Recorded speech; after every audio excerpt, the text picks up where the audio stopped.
Hey guys, welcome back to my channel. আর শুভ গণেশ চতুর্থী তোমাদের সবাইকে। দেখো একদম রেডি হয়ে গেছি।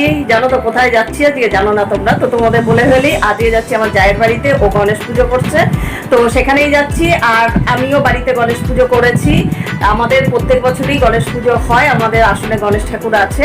তো বাইরে থেকে নতুন করে গণেশ এনে যেইভাবে লক্ষ্মী ঠাকুর পুজো বা সরস্বতী ঠাকুর পুজো তো সেইভাবে হয় না।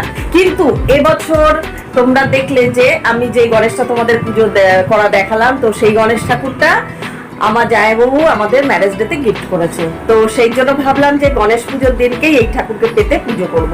তাই জন্য গণেশ পুজোর মানে আজকের দিনে এই ঠাকুরকে আজকে ভালো করে একদম চন্দন অগ্রু টগ্রু দিয়ে পুজো আজকে করলাম।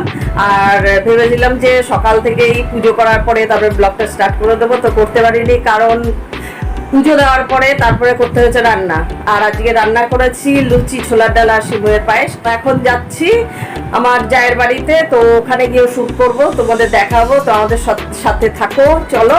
তাহলে ওখানেও পুজো হয়েছে, গণেশ পুজো বলেছি, ভুলে গেছি, যাই না।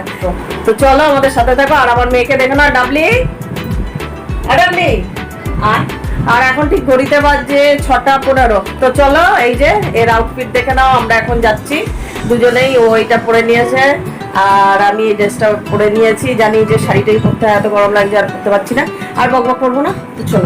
তো চলো বেরিয়ে পড়েছি। আর আরেকজনের এখন জুতো পরতে গিয়ে বলছে পায়ে যন্ত্রণা লাগছে, নতুন জুতো পরে পায়ে ফসকা পড়েছে। এখন বেরোচ্ছি। বাইরে তো বেরিয়ে পড়লাম, আর এখন বৃষ্টি পড়ছে ঝিরিঝিরি। ছাতাটা নিয়ে আসবি। দেখো বৃষ্টি শুরু হয়ে গেছে, ঝিরিঝিরি বৃষ্টি পড়া। আর ছাতাটা নিয়ে তাড়াতাড়ি।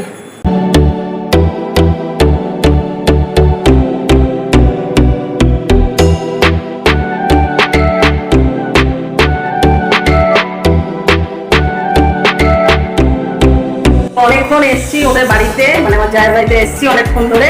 এসে প্রসাদ খাওয়া হয়ে গেছে, তোমাদের দেখালাম, পুজো হয়েছে। তো এখন তোমাদের সাথে পরিচয় করে দিই। আমার যা চলে এই যে দীপিকা, হাই বলো। এই হচ্ছে আমার যা দীপিকা। ও এখন আমাদের জন্য গরম গরম বেগুনি ভাজছে, প্রসাদ খাবো। আর একটু দেখাই তো, এই যে এখন বেগুনি ভাজছে একদম গরম গরম কড়াইতে।